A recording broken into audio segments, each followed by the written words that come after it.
All right. Well, what's your favorite food? Uh, Man, here's the thing. There's not anything I've ever eaten I didn't like.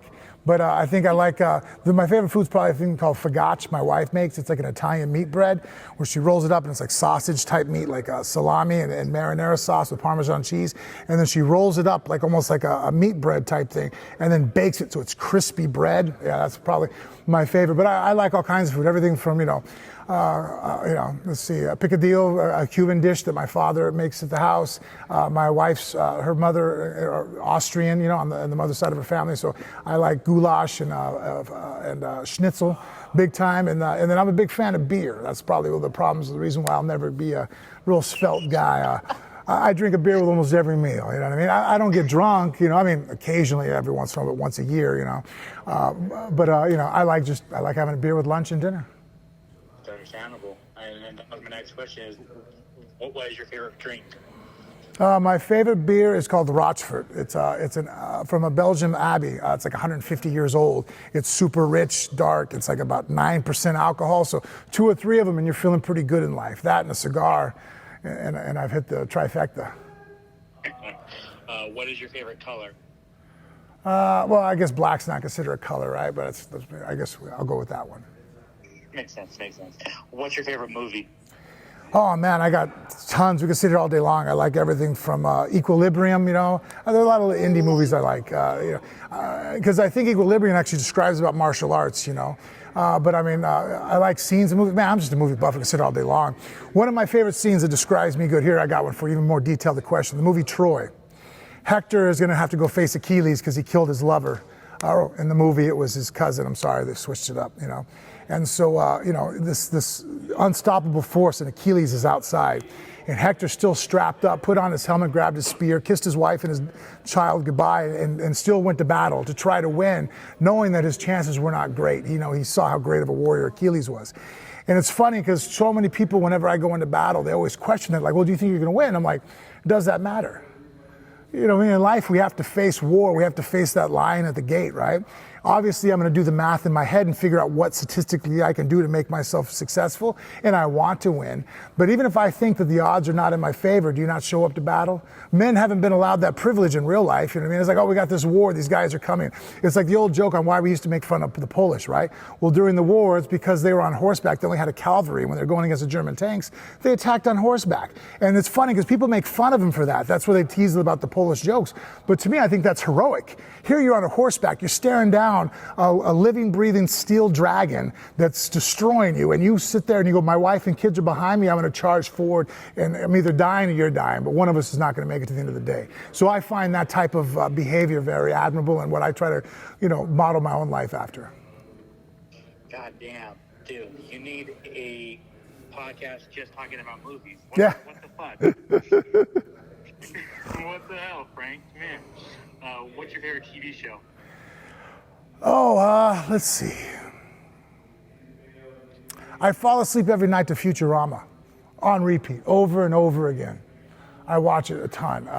I like Rick and Morty big time. I'm a big fan there without trying to be too mainstream and stuff and dorky on it, I hope that I'm a Rick, but I suspect that I might be not. That might be his son-in-law, and so let's see what else do I like. I like a new one that just came out on Netflix, The Inside Job. Been watching that quite a bit. That's pretty humorous. I like cartoons. I like to watch a lot of cartoons. Rampage, Futurama.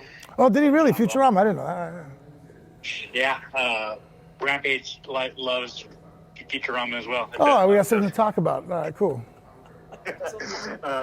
What's your favorite video game? I used to love EOS, or Elder Scrolls Online, and then Skyrim, and then right now, actually my son just, before we flew off, told me I need to get the new Xbox because he has the GTA and stuff on it, and he was showing me all the different, he has every gun in the game, and he's like, the different levels, and some guy shot him, and he's like, dude, he had some kind of bike with a jet engine on it. He goes, I don't know why that guy did that, because now his life's over with, and he went and chased him down for like 15 times. Every time the guy kept respawning, he just kept killing him. So I think I'm going to get into that a little bit. Awesome. What's your favorite song? if you have one. Yeah, I don't know if I have one specific one. I have different songs that hit me and choke me up. Do You Want to Live Forever by Queen, I think is one. It's funny, I knew the song from Highlander. I used to love those movies. Even though a couple of them came out was weird, like the Highlander 2, that was kind of like a weird offshoot. If anyone watched the Highlanders knows what I'm talking about. They were like aliens from another planet or something, I don't know. Anyways, that one we'll just forget about existed, you know what I mean? But Connor McLeod. Anyways, so yeah, I'm a big fan of Queen. I like Freddie Mercury, and then even when the movie came out, I always got to enjoy it more. Everything though, but I have a pretty wide palette. I like listening to, there's even a couple of the remixes that Jay-Z did with it, as far as You Want to Live Together, that song. I've even walked out to it before. And obviously, I like Kanye West. I think he's actually, it's funny, a lot of people think he's insane, but actually, he's a pretty smart marketing guy. He gets himself out there, and I think that, I admire people that can do that because I don't have that in me. Like if you watched our thing today on stage, Shannon was being, he was a 50-year-old basically impersonating a YouTuber up there trying to be loud, and I get it, you know what I mean? I have no fault. I don't have that in me. I start to feel kind of shameful when I act like a goofball.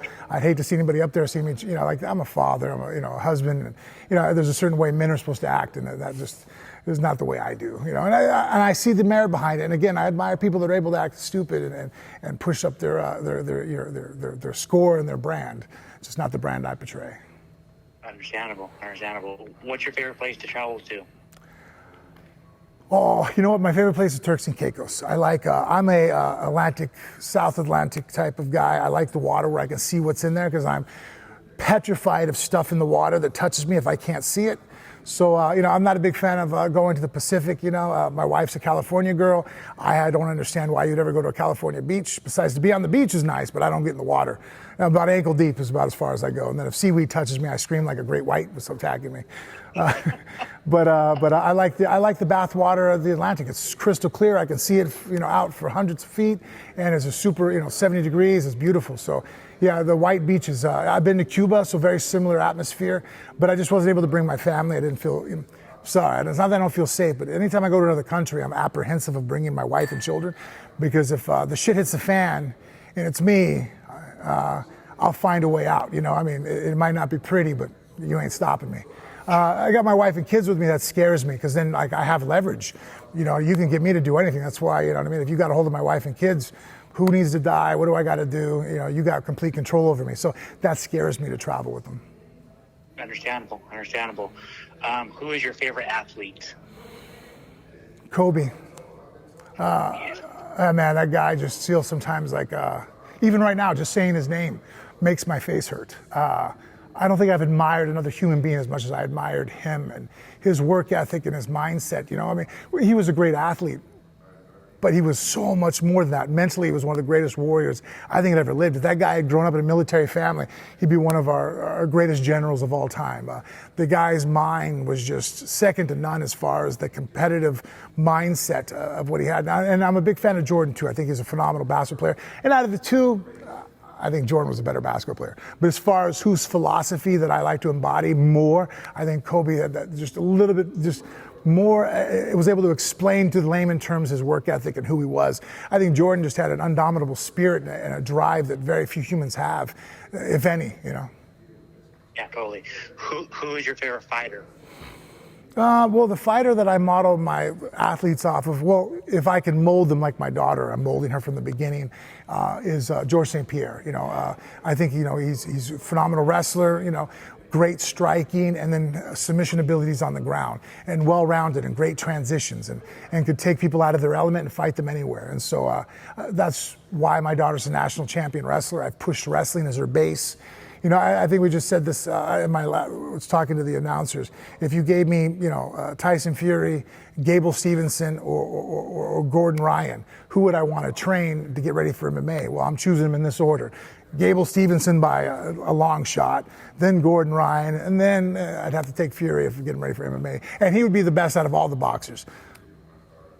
Awesome. That's so interesting. I've got 5 more for you, and these are all kind of fight related. What is your all-time favorite fight to watch? I like watching, I think it was the second or third, and I can't remember. I feel bad. This is my favorite. I like watching it might have been the third one. Yeah. Of Frankie Edgar and Gray Maynard. I think it was a phenomenal war.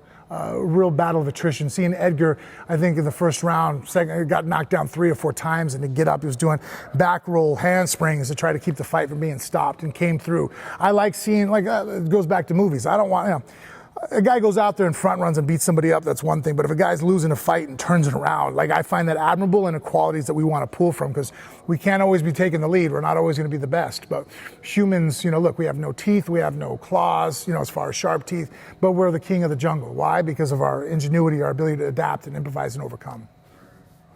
Totally. What is your favorite knockout? I like the knockout I had over Mirko Krokop. It was a switch knee when he was throwing a left hook, and I like it because I think it was pretty cunning on my side. For 2 rounds, I was chasing him around. I couldn't get to him. So my dad was freaking out in the corner, like, this. And so I said, hold on, I got an idea. So the idea was I put my hands on it, act like I was tired, started backing up. And then when Mirko saw that, he came and attacked. And then when he attacked is when I opened the trap on him and got him. What is your favorite of your own fights? The second Nogueira fight, I was losing the fight, decidedly was about to get the fight stopped, and I was able to came through and win by submission. Fucking love that fight. What is your favorite sport to watch other than mixed martial arts and boxing?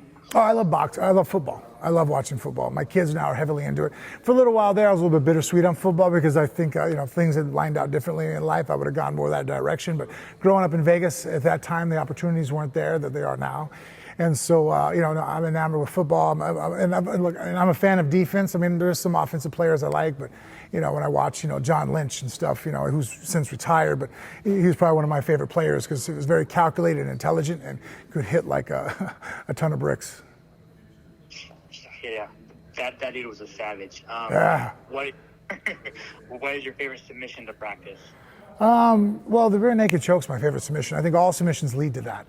And even though I have more guillotines and Kimuras than any of them, to me, if we're fighting each other, me locking you up in a Kimura is only to shatter your shoulders so that way I can work my way to your throat. Ultimately, that's what I want to do. I want to put you to sleep. I want to be able to strangle you. And that's what a predator does, is we get on your neck. And because it's versatile, I could either pacify my brother who's upset at me trying to get into a car when he probably shouldn't, just made up scenario. Somebody I don't want to hurt, I just want to incapacitate them. So it's like my Star Trek guns on stun. Or, God forbid, if I'm in a situation where someone doesn't need to be here anymore and I have to eliminate them, it's the same move, just hold it a little bit longer. Yeah, it's fucking fascinating. 2 more for you, man. Your favorite hobby? I like martial arts. I'm pretty generic in that way where I kind of just, everything I do, whether the books I read, I like economics a little bit, or especially a social type of economics, anthropology, studying how humans work and interact with each other and why we do certain things. So I'm big into that aspect of psychology, I guess. Yeah. Okay. And then finally, what is your favorite quote, if you have one? I know it's kind of off the top of your head, but... I like, you know what? I'll help you out here. I'll do one better. I'm trying to come up with a good quote because I have one that I'm famous for, that my definition of hell is when you die, you get to meet the person you could have been, right? But people always cry about adversity and agony and hardship their body goes through. But if I gave a sword sentience, right? And I'm telling you this so you can help me maybe clean it up. I'll get it out there. But if I made a sword sentient and I asked about the forging process, how did that make you feel? How did it go? It would probably tell you that was the worst experience of its life. But if I buried some ore in the garden, I'm not going to get a sword. It needed to go through the furnace. It needed to go through the fire to become the sword, And so I think a lot of times when things are hard in life, realize that you're shaping yourself to be a much stronger and better person. That is a heavy quote right there, man. Thanks, man. I'm working on it. It's a little wordy right now, but it's not as clean as the hell one yet.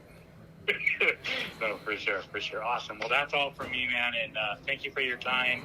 Good luck this weekend, man. And we're all rooting for you. All right. Thank you so much.